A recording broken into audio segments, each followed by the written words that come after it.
Hi guys, my name is Morgan Houston. I am the new health and safety rep out here. I'm going to be in the Excellence building and I am here to talk to you today about slip, trips, and falls.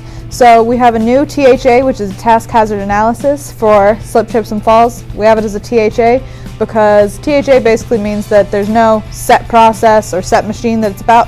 It's a hazard everywhere in the buildings and even out in the parking lots. So one of the first ones is liquid on the floor. That includes waters, oils, anything that's on the floor.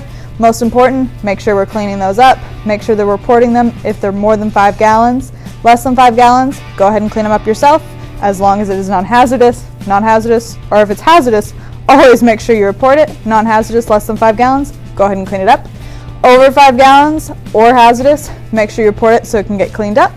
Ice out in the parking lot is also another big slip, trip, and fall hazard. As we start to enter these cold winter months, make sure you're reporting if there's any ice out in the parking lot and taking short, slow steps when you're out in the parking lot, walking through that.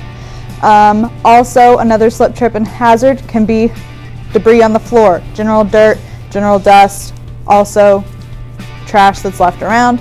Make sure to keep up good general housekeeping so that we can keep our floors and aisles clear. Another big one is cords and hoses.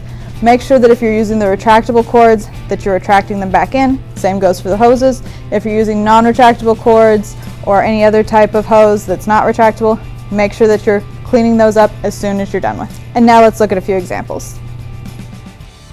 This is an example of a liquid spill on the floor. Liquid spills less than 5 gallons, make sure that you're cleaning them up yourself.